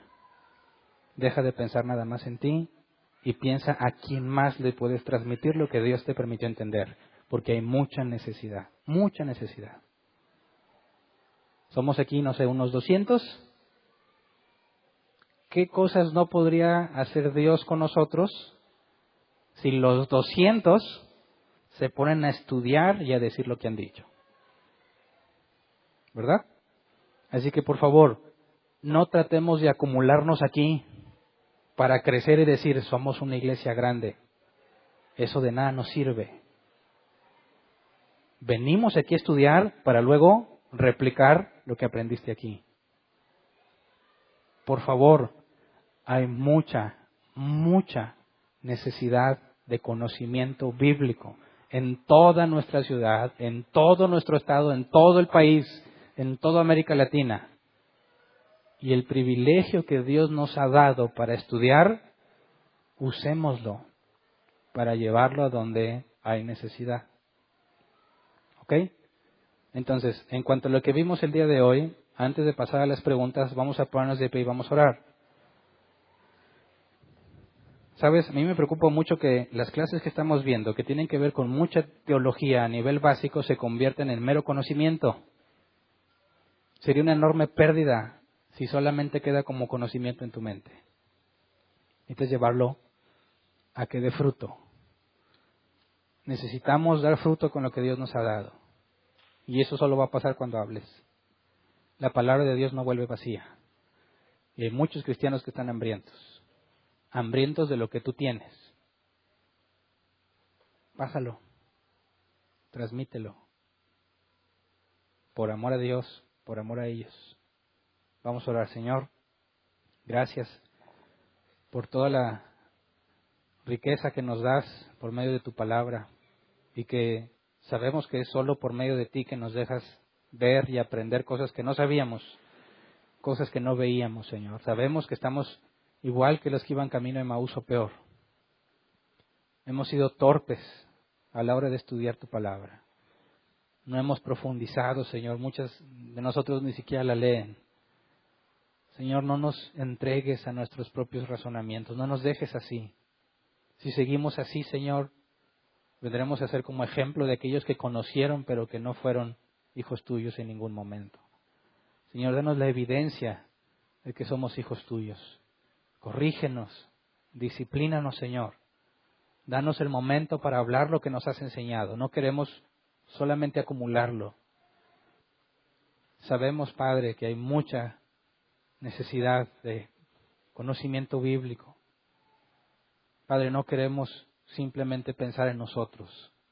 No queremos regocijarnos en que aquí estamos muchos y que somos bíblicos. No queremos sentir que estamos bien o que avanzamos por la cantidad de gente que acumulamos en este lugar. Más bien, concédenos regocijarnos en ver cómo has multiplicado la palabra que nos has dado. Concédenos ver cómo otros llegan al conocimiento del Dios de la Biblia, porque se dicen cristianos pero no lo conocen. Concédenos ver la alegría de las personas que entienden lo que habían deseado entender muchos años. Concédenos ver las vidas transformadas porque ahora conocen tu palabra. Aquellas personas que vivían en prácticas antibíblicas y que se sentían bien porque así les habían enseñado. Concédenos verlos cambiados por tu poder, por el poder de tu palabra. Concédenos ser el medio por el cual te conocieron verdaderamente, como la Biblia dice. Señor, que nuestro gozo y nuestro deleite sea en ver personas transformadas por tu palabra, dejando las cosas antibíblicas que hacían, si eran cristianos, o dejando la vida mundana que llevaban porque vinieron al conocimiento de tu Hijo, Señor. Así como a los que iban camino a Emaús, que estuvieron cuando te apareciste en ellos y que les abriste el entendimiento, abre nuestro entendimiento, Señor, para que avancemos en el conocimiento de tu palabra, en el conocimiento que proviene de ti, para que cada vez reflejemos a mayor medida a tu Hijo en nuestras vidas. Señor, que ninguno de los que estemos aquí se envanezca en conocimiento, que ninguno de los que estemos aquí se sienta superior a otro por lo que sabe, sino al contrario, que siempre vean humildad en nuestras vidas, porque según tu palabra, la sabiduría es precedida por humildad. Que entre nosotros haya hombres y mujeres sabios, que son humildes, que con paciencia le explican a otros aunque se opongan. Que con paciencia, Señor, buscan la oportunidad para hablar de ti, de lo que tú nos has enseñado, de lo que tú nos has mostrado en tu palabra, para que podamos, Señor, regocijarnos de ver cómo extiendes el conocimiento de tu palabra en nuestra ciudad y fuera de nuestra ciudad. Así que, Señor, haz lo que quieras con nuestras vidas, pero no nos dejes ser como nosotros queremos ser. No nos des lo que te pedimos si no es conforme a tu voluntad. Señor, no nos trates como si no fuésemos tus hijos. No nos dejes sin corrección. Al contrario, Padre, concédenos alegrarnos cuando somos disciplinados porque sabemos que tenemos evidencia de que nos tienes como hijos. Padre, haznos diligentes en el estudio de tu palabra. Envíanos a donde hay necesidad, para que tu nombre sea glorificado, Señor, tu nombre sea exaltado sobre todas las cosas. Gracias. Amén. Pueden sentarse. Pasemos a la sección de preguntas. Si tienes una pregunta, levanta tu mano y nuestros edecanes te llevan el micrófono. Acá hay una pregunta.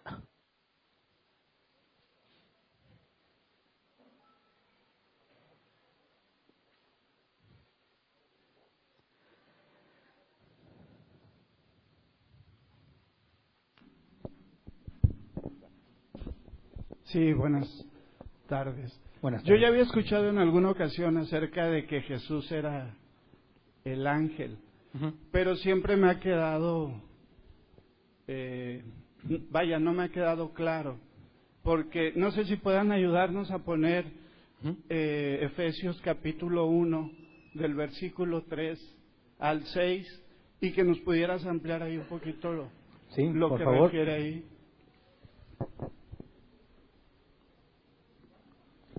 Efesios 1, 3 al 6. Efesios 1, 3 al 6.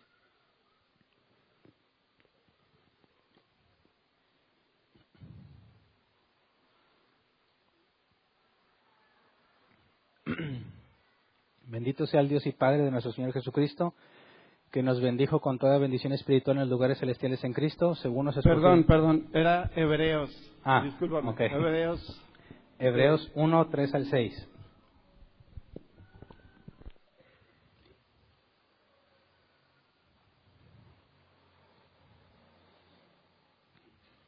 Por tanto, hermanos santos, participantes del llamamiento celestial, considerad, ¿no? El cual, siendo el resplandor de su gloria y la imagen misma de su sustancia, y quien sustenta todas las cosas con la palabra de su poder, habiendo efectuado la purificación de nuestros pecados por medio de sí mismo, se sentó a la diestra de la majestad en las alturas, hecho tanto superior a los ángeles, cuanto heredó más excelente nombre que ellos, porque a cuál de los ángeles dijo Dios jamás, mi hijo eres tú, yo te he engendrado hoy, y otra vez yo seré a él padre, y él me será hijo. Y otra vez cuando introduce el primogénito en el mundo dice, adórenle todos los ángeles de Dios. Ok, la duda ahí en particular, ¿cuál sería? Ahí está el micro.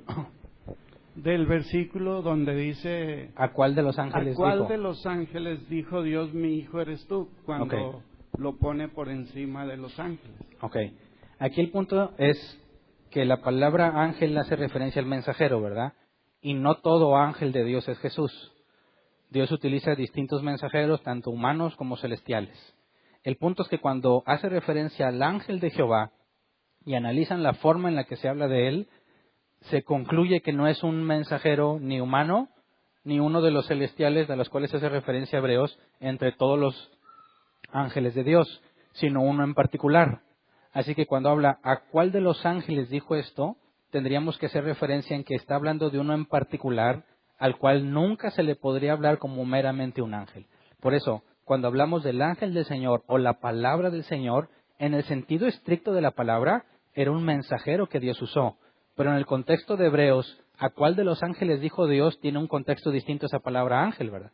Y hace referencia a los que están en el cielo, a los que están con Dios, Gabriel, Miguel, ese tipo de ángeles, que es un contexto distinto.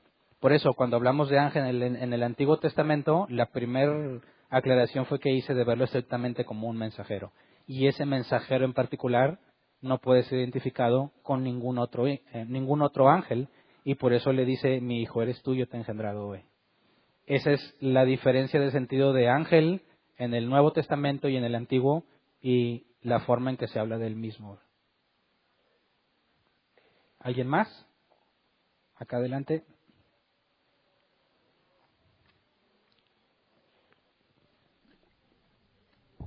¿Qué es unión hipotética? Hipostática.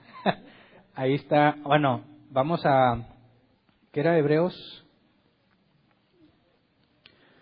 Ponle desde la imagen misma de su sustancia. ¿Cuál pasaje era? ¿Cuál versículo se me fue a la mente? El 3, ¿verdad? Sí.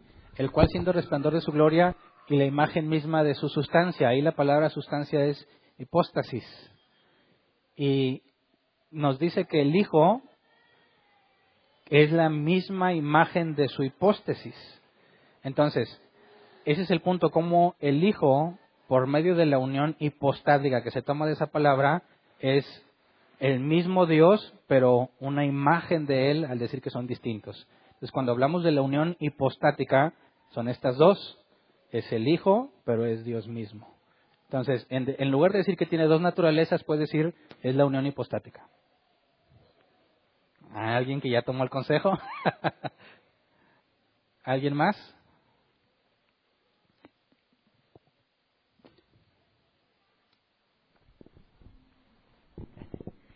Yo tenía una duda, bueno, desde siempre, de que ahorita no es a lo mejor relacionado al tema, pero lo mencionaste en cuanto a que Samuel va y le dice a Eli que si lo llamó, ¿verdad? Uh-huh. Entonces, cuando dice en la palabra que no se le no había conocido a Dios y que aún no se le había revelado la palabra de Dios, o sea, la duda es de que ¿por qué era sacerdote Eli? No sé si... ¿Por qué era sacerdote Elí? Sí, porque, bueno, o sea, que dice la palabra que no conocía a Dios ni se le había revelado la palabra de Dios. Bueno, ahí la referencia es a Samuel, no a Elí. Y Elí era sacerdote, pues por la línea de la descendencia de Aarón, y eso no significa que sea un buen sacerdote, ¿verdad? No. Entonces puede ser pésimo, pero ahí estaba. Y el punto es que si la referencia es Elí, con los errores que tuvo y que Dios a fin de cuentas se cumplió la profecía de que moriría y que sus hijos también, vemos que Dios juzgó todo su mal comportamiento por ser esa clase de sacerdote. No porque tuviera culpa de lo que sus hijos hicieron, sino como sumo sacerdote no puso en orden a sus hijos sacerdotes. ¿Alguien más? Acá. ¿VH o WH?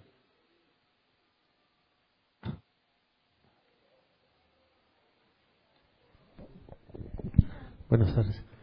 Pastor, respecto al uso de los términos o ángel de Jehová y palabra del Señor, los escritores, la mayor parte de los escritores del Nuevo Testamento, creo que tenían una ascendencia judía y conocían las escrituras. Creo que nos lo vas a explicar en la siguiente reunión, pero el uso de estos términos como que ya no se usan tanto en el Nuevo Testamento, ¿verdad? En cuanto al ángel de Jehová y la palabra del Señor. Casi no se usan, aun y cuando ellos ya tenían el conocimiento del Antiguo Testamento, porque eran judíos la mayoría de ellos.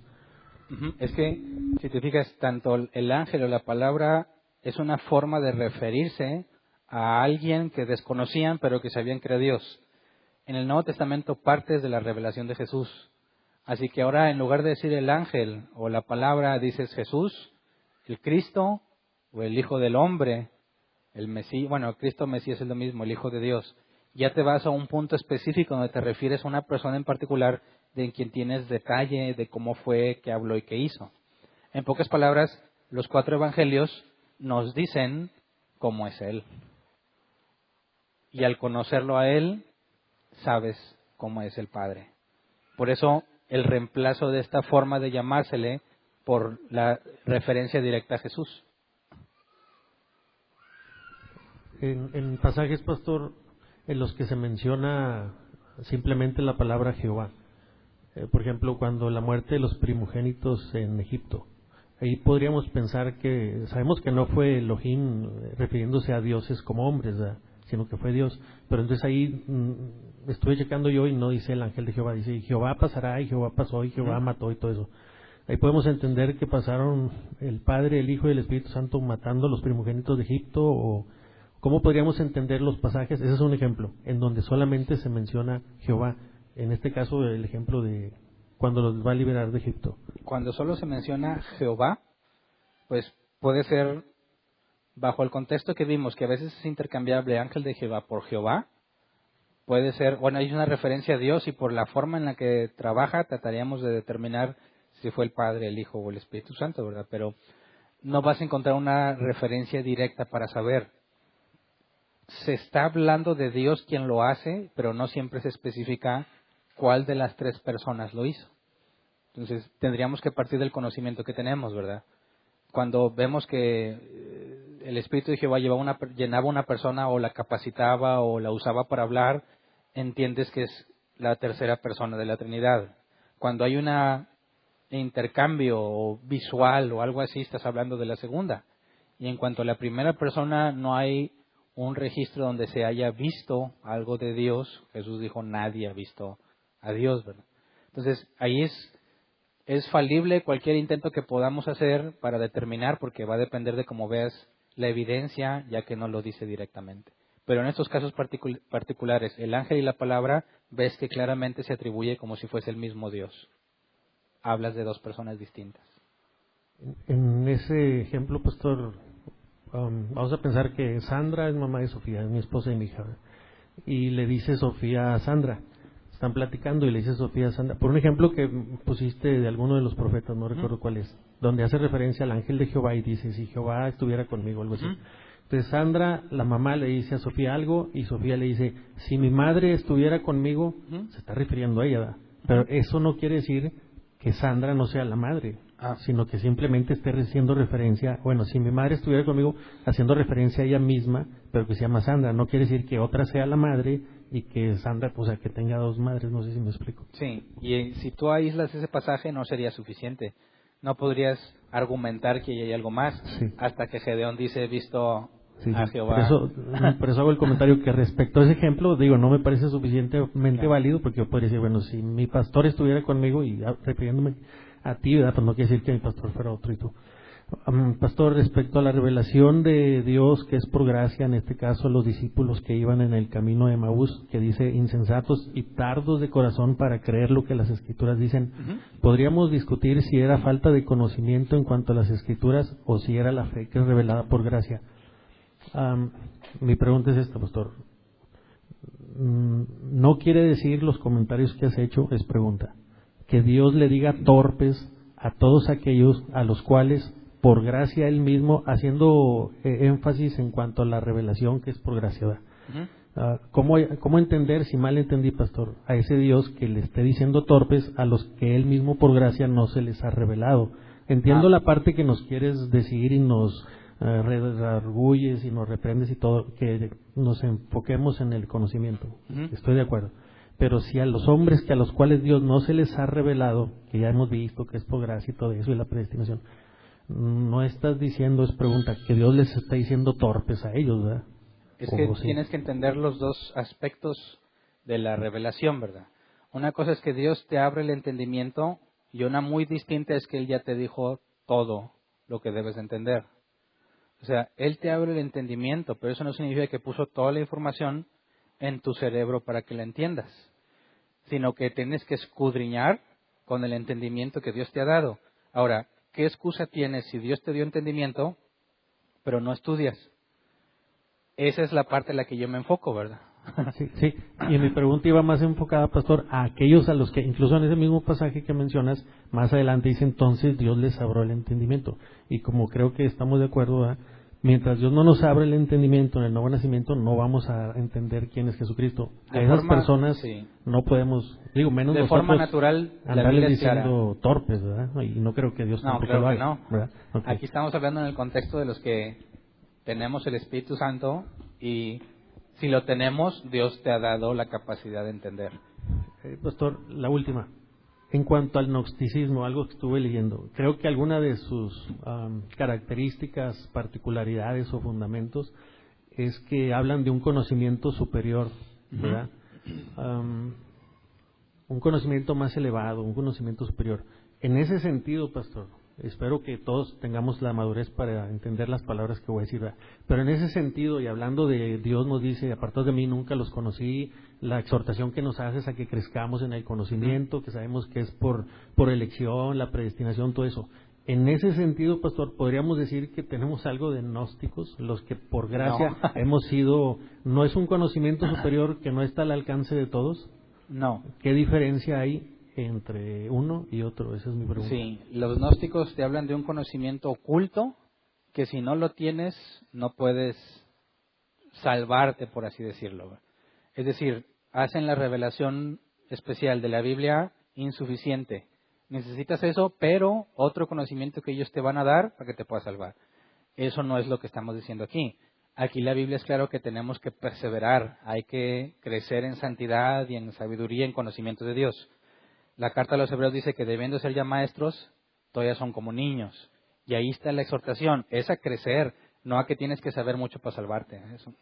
Creo que ya entendí, pastor. Okay. Entonces, para nosotros es suficiente esto, y estos tipos dicen que aparte de esto necesitas algo extraño, que aquí no dice. Una iluminación de otro tipo. Okay. Conocimiento que ellos tienen, ¿no? Sí, gracias. ¿Alguien más acá atrás?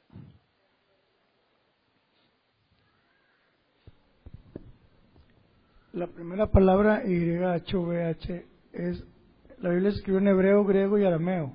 Sí. ¿En qué traducción está esa palabra? No lo apunté, pero la W o la V son intercambiables según como estés haciendo la transliteración. Pero a fin de cuentas es impronunciable, ¿verdad? No es la de Yahweh. Es que tampoco es, o sea, al ponerle vocales ya es algo que se le puso para que lo puedas pronunciar, pero no tiene vocales. No hay manera. No hay forma de pronunciarlo. Por eso Yahweh en inglés, ¿verdad? O Jehová en español no está reflejando realmente el nombre.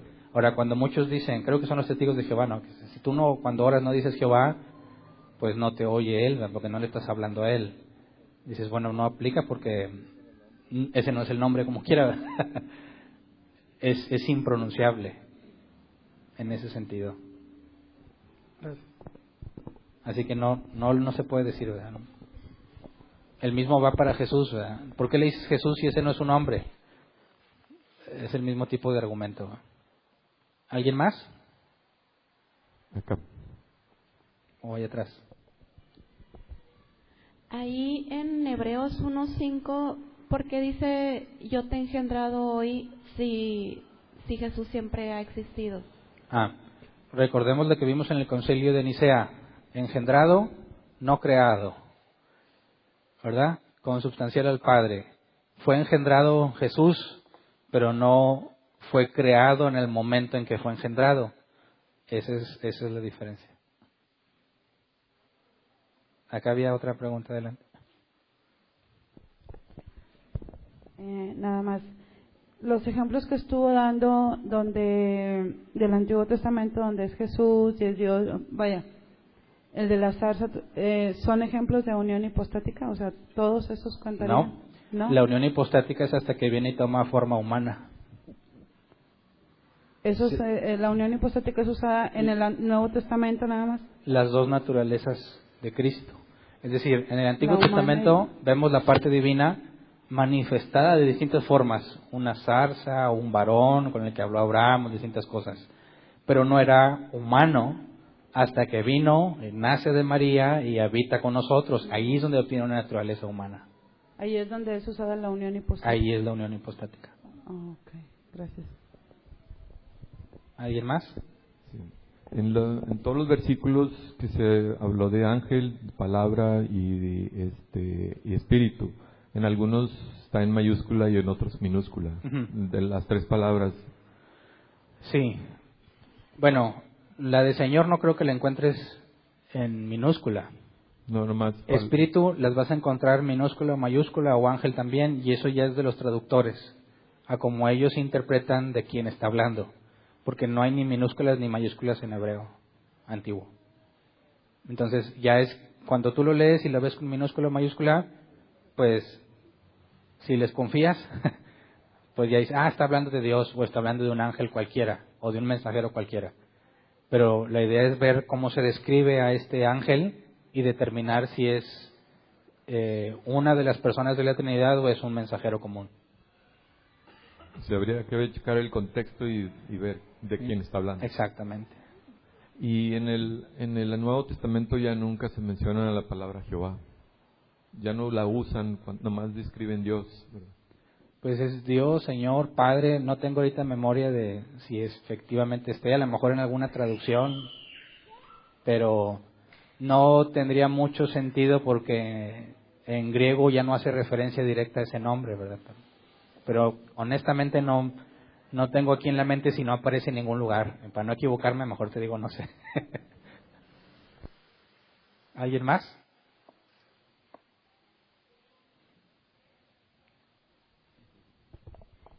Tengo una pregunta, ojalá que los demás también se sientan identificados.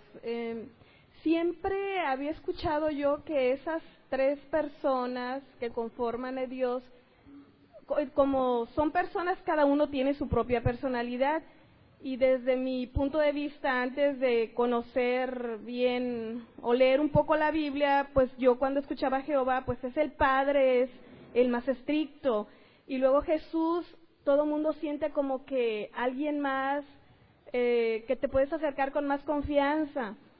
Cuando ya fui cristiana, escuché que el Espíritu Santo era el más humilde de las tres personas porque nunca buscaba su gloria. Y no sé, de acuerdo a su experiencia, me gustaría que nos comentara algo al respecto. Ok. Bueno, el hecho del término persona es porque es distinto uno del otro, ¿verdad? Pero si tratamos de ver quién es más humilde que otro, ya te sales del término, porque si Dios es el máximo que hay, no podrías hacer ese tipo de diferencias internas. Ahí es un intento quizás honesto de tratar de describir, pero totalmente incorrecto. De ahí viene también que el Espíritu Santo es la mamá y el Padre es el papá y Jesús es su hijo. Como la película esa que hicieron, que nada que ver. Bueno, es una manera de representar, pero hay una corriente cristiana que creo que empezó en Chihuahua que enseña que el Espíritu Santo es mujer y muchos le creen. Entonces, y te fijas, ahí ya te saliste o te estás desviando. Al decir que es un solo Dios, los tres tienen los mismos atributos. No puede ser uno menos que el otro. Eso sí, el rol que vemos en la salvación es distinto, ¿verdad? Por ejemplo, el Padre se somete al Hijo. Digo, al revés, el Hijo se somete al Padre. Y lo dice, pero eso no significa que el Hijo es menor al Padre, sino que en el rol de la salvación, Jesús dijo, los que el Padre me da, su voluntad es que no pierda yo ninguno. Entonces vemos que el mover que vemos de Dios en la historia del hombre tiene un rol distinto en cada persona, pero eso en nada afecta la igualdad que tienen al ser Dios los tres. Sí. A lo mejor es porque uno ignora tanto, entonces dice uno, Jehová es el que mató a los niños, y Jesús no, mira qué bueno que perdonó a la adúltera. Entonces por eso a veces nos queda esa idea, ¿verdad? Es más basado en... Sí, porque Dios no dejó el Padre no dejó de ser estricto, ¿verdad? Ajá. Pues si no, Jesús no hubiese venido a morir por nosotros, ¿verdad? Si el Padre se hubiese relajado, bueno, Jesús, te doy chance, tú trata con ellos, ya desvirtuaste y desviaste toda la información bíblica que tenemos al respecto, ¿verdad? Ok, gracias. Muy bien. Y esa era la última pregunta, ¿verdad? Terminamos con la sección de preguntas. ¿Avisos? ¿Hay avisos?